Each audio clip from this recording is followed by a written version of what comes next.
Une soupe d'éléphant pour un nouveau-né de Moussa Kanté. C'est ce que je t'expliquais dans le conte La hutte du grillon. Djeliba, tu ne m'avais jamais dit ce conte. Peux-tu le faire maintenant?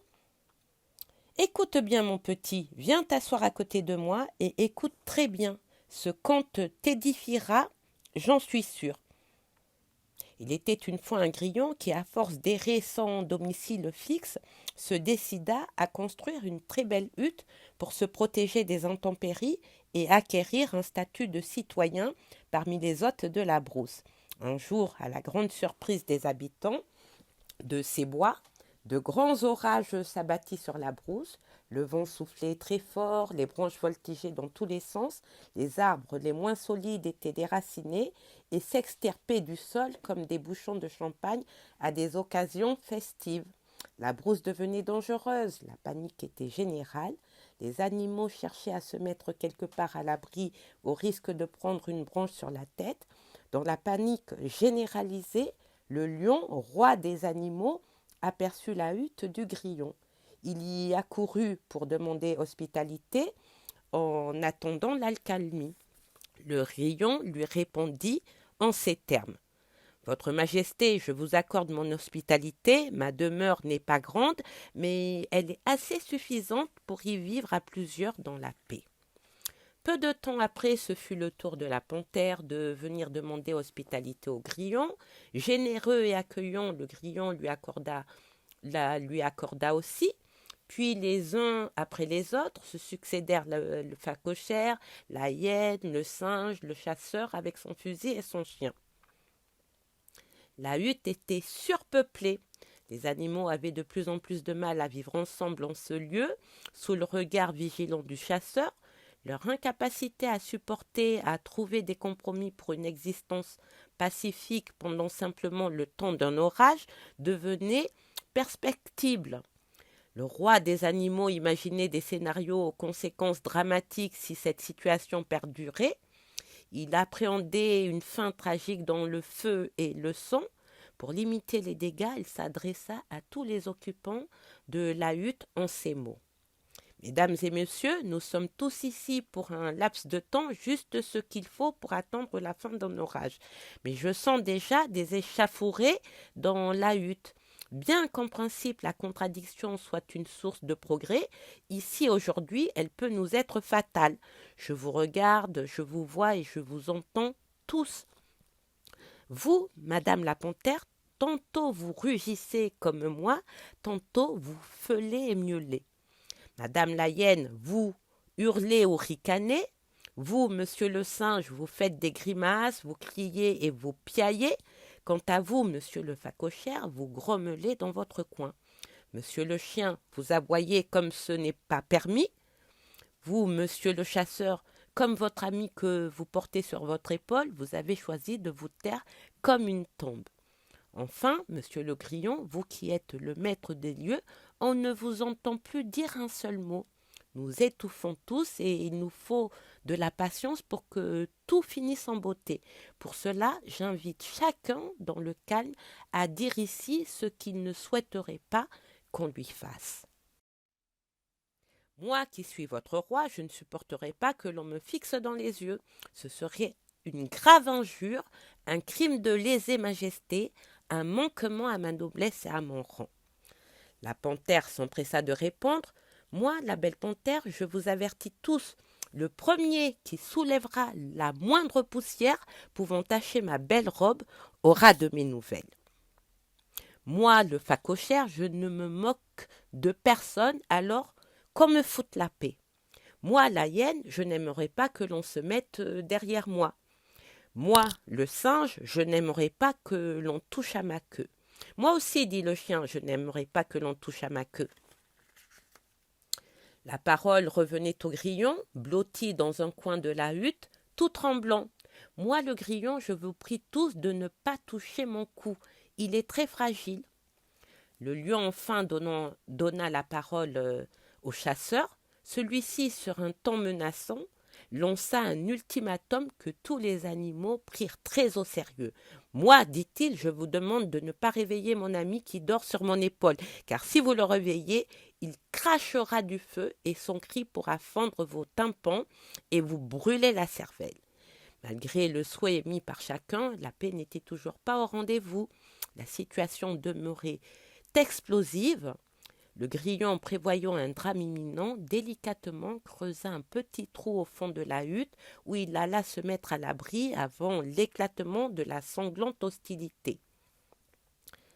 Subitement, la panthère, tout en regardant le lion droit dans les yeux, s'exclama « Votre Majesté, quelqu'un vient de salir ma robe, quelqu'un vient de soulever une grande poussière. » Le lion de répliquer « Pourquoi m'as-tu regardé droit dans les yeux en m'adressant la parole? Cet affront mérite une sévère sanction. Je te ferai regretter ton outrecuidance. » Au moment où ce conflit s'envenimait, d'autres foyers de tension commençaient à faire surface.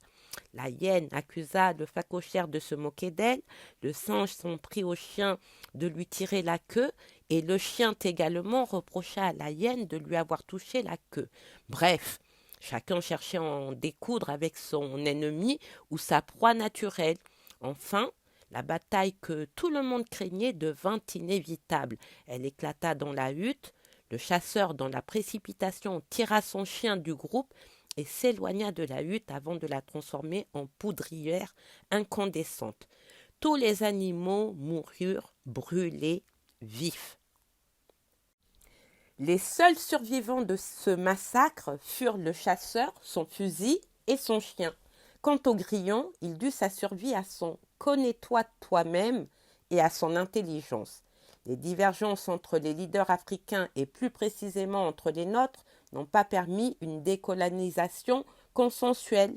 Les Africains ont accédé à leur indépendance nationale sur fond de crise profonde, de haine tribale et de division clanique. Cette période explique en partie le mauvais départ de l'Afrique.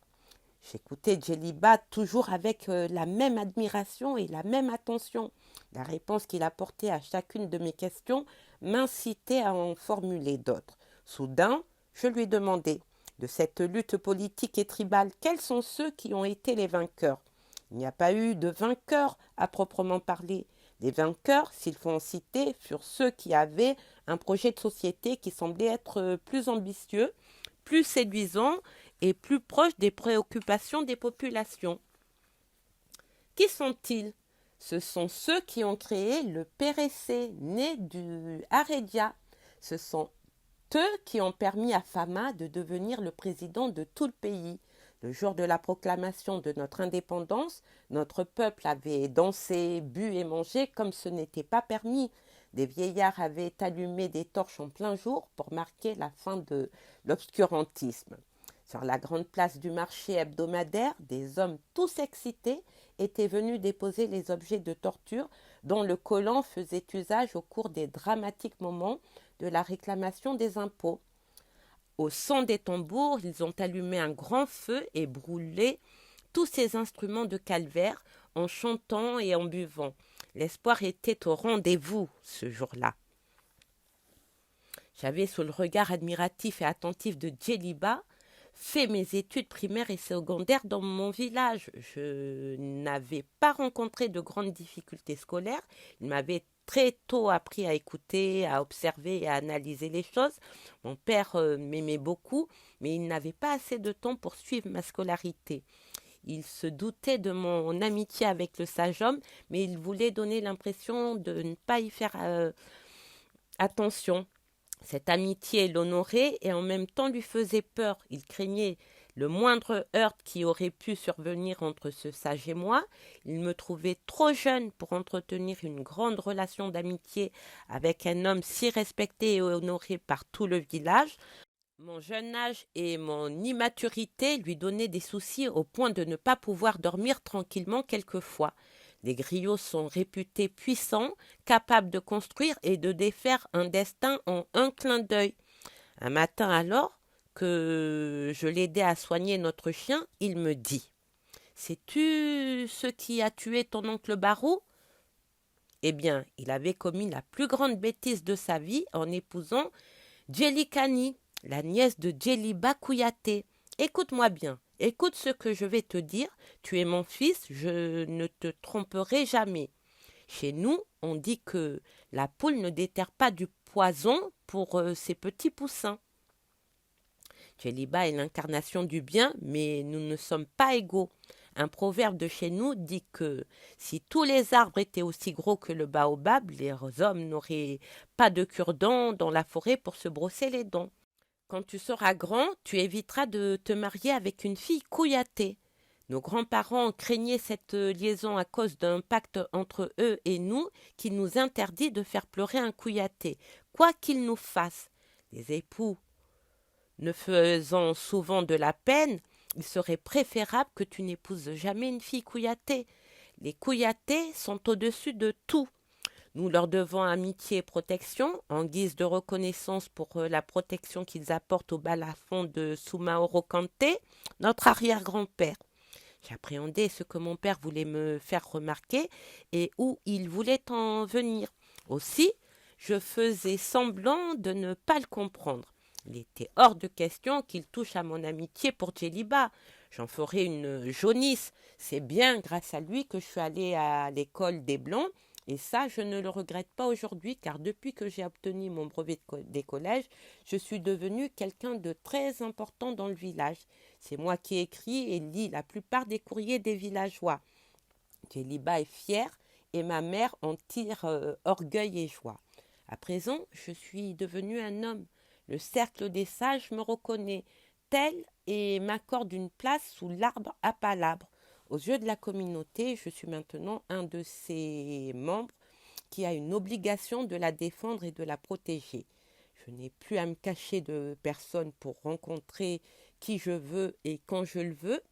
Après l'initiation dans la forêt sacrée et la circoncision, on est reconnu par la communauté des hommes comme un de ses membres actifs à part entière. Au fur et à mesure que j'occupais cette place d'homme dans la communauté, Djeliba vieillissait et perdait de plus en plus de force. Malgré cette fatigue, il restera jusqu'à la fin de ses jours le patriarche et le gardien du temple mystique du Mandingue où repose depuis générations le balafon de Soumaoro Kanté. Je ne vous parlerai pas de ce balafon qui fait partie des mystères et des richesses de l'Afrique. Seuls les Kouyatés de Niakasola sont habilités à en parler avec sérieux et discrétion.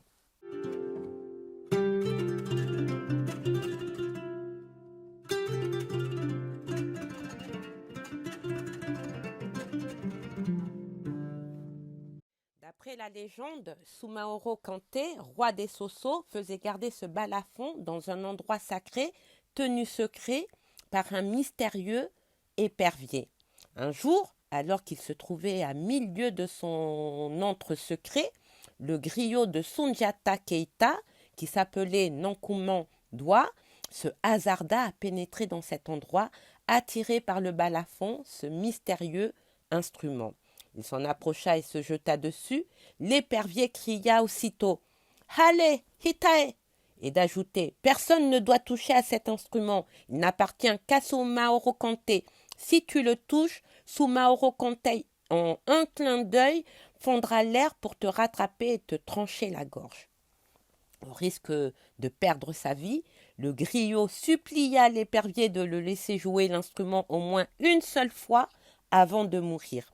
Ils passèrent alors un pacte dans lequel l'épervier s'engageait à le laisser assouvir son désir, mais à la seule condition que plus jamais aucun descendant de Nankouman, le griot, n'empêcherait un épervier de s'accaparer d'un poussin au sol. À l'issue de ce pacte moral entre les deux, Nankouman joua de l'instrument mystique de Soumaoro Kanté. Il n'avait pas fini de faire les accords à son goût que le roi de Soso, qui voyait tout, entendait tout, invincible et invisible, se présenta à lui, le sabre à la main, prêt à le décapiter. Le griot pleura à ses pieds, lui demanda sa grâce en le flattant. Soumaoro Kanté, qui en fut ému, déposa son sabre de côté et engagea soudain une conversation avec le malheureux griot. « Comment t'appelles-tu, incrédule personnage ? Je m'appelle Nkrumah Doua.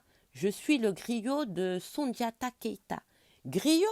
Je ne savais pas que c'était plus touchant de s'entendre flatter par quelqu'un d'autre. À partir d'aujourd'hui, tu deviendras mon griot à moi seul. Je te confie mon balafon et tu ne t'appelleras plus Nkrumah Doua. Tu t'appelleras désormais Balafoseke Ikoyate, qui deviendra Balafaseke Kouyaté, l'arrière-grand-père de Djeliba. Voilà, à travers cette légende, l'histoire des Kouyatés.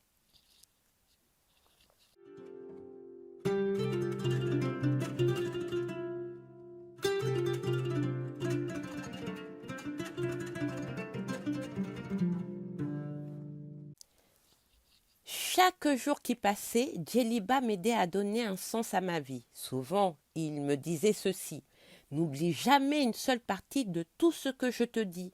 Le Sosobala ou le balafon de Soso appartient à Soumaoro Kanté. C'est lui qui l'a officiellement remis aux Kouyatés.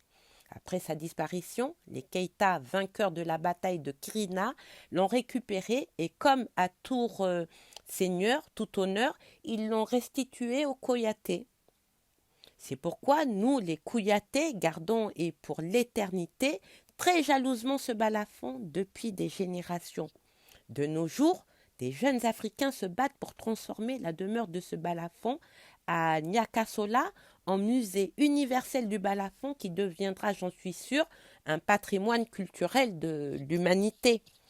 Je voulais ramener Djeliba sur la fin de la colonisation. Cette fin qui, à vrai dire, ne me disait pas grand-chose, pour la simple raison que je n'observais aucun changement significatif entre le temps colonial si décrié et le temps des indépendances que nous vivons depuis déjà quelques décennies. Djeliba m'avait parlé de la souffrance des gens durant cette première période, mais force est de reconnaître et de constater que c'est toujours la même souffrance qui continue. Pour savoir si Djeliba lui-même se sentait plus heureux, depuis, je lui posais adroitement cette question qui me paraissait assez pertinente.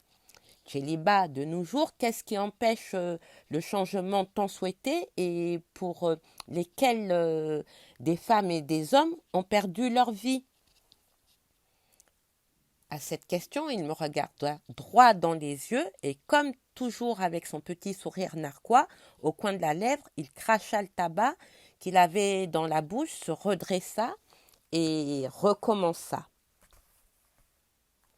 Mon petit, ta question est très délicate, mais elle mérite une réponse. Après notre accession à l'indépendance, les Blancs ont théoriquement laissé le pouvoir aux Africains.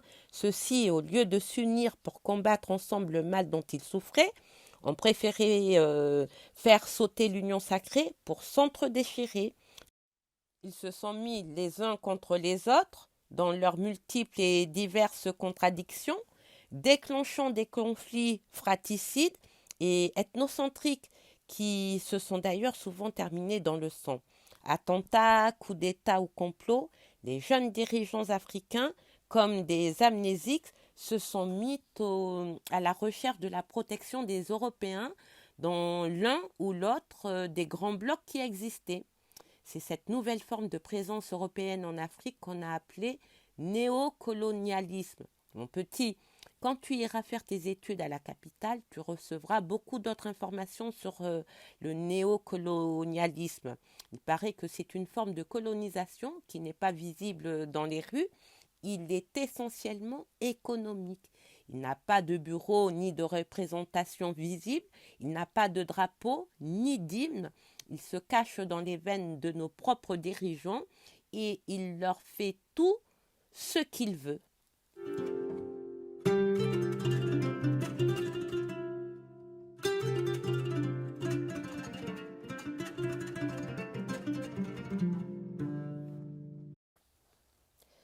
Le néocolonialisme permet à l'Occident de continuer à savourer les délices de nos pays sans avoir à se soucier de leur développement. Le néocolonialisme ne s'oppose pas à la reconnaissance de la liberté et de la souveraineté des pays africains, l'indépendance ne l'empêchant pas de les dominer. Le néocolonialisme autorise à être membre de cette grande famille mondiale, très hybride d'ailleurs, qui est l'Organisation des Nations Unies, où malheureusement les inégalités règnent en maître. Le néocolonialisme est une forme de colonisation qui ne nous laisse le droit de posséder un drapeau national qui flotte au-dessus de nos têtes. Il nous laisse aussi le droit de posséder une hymne nationale que nous chantons tous les jours sous ce beau soleil d'Afrique. Nous le chantons, cet hymne, dans toute l'Afrique mourante sous le poids de la famine, du feu, des canons et de l'obscurantisme culturel depuis les premières heures de nos indépendances. Mon petit, le néocolonialisme, selon le PRC, est un système qui permet à certains chefs d'État africains de se maintenir toujours au pouvoir par tous les moyens.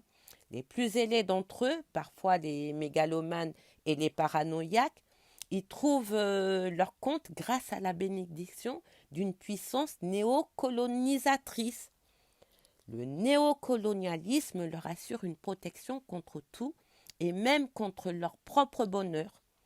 Le néocolonialisme, enfin, est un instrument pour entretenir les coups d'État, les guerres fratricides, identitaires et génocidaires. Regarde bien autour de toi, mon petit. À quoi servent ces coopérations bilatérales, ces fonds monétaires internationaux, cette banque mondiale, ces critères de convergence ou encore de bonne gouvernance? Le constat que j'en fais est sans appel.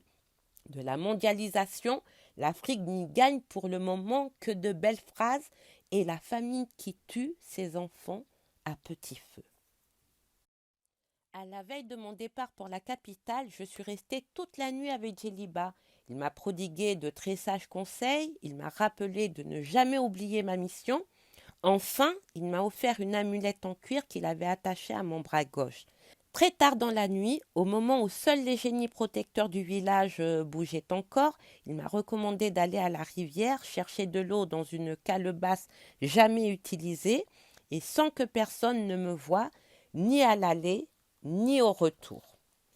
Quand j'ai amené cette eau, il a égorgé un coq blanc et il a versé son sang dans la calebasse contenant cette eau pure et limpide. Il a récité des versets qu'il a murmurés à voix très basse. Sa voix forte et perçante d'habitude était devenue presque inaudible. J'étais confus. Pour la première fois, j'avais peur de lui. Il n'avait jamais fait usage du fétiche en ma présence. Après la fabrication de ce sortilège, il m'a 7 fois de suite lavé le visage avec cette solution en récitant chaque fois quelque chose. J'ai eu le sentiment d'être transporté par un vent doux et frais dans le ciel.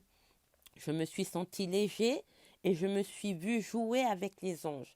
Mon cœur battait, mais je n'avais plus peur. Je ne sais pas ce qu'il m'avait transmis, mais je suis sûre que ce jour-là, quelque chose avait changé dans ma vie.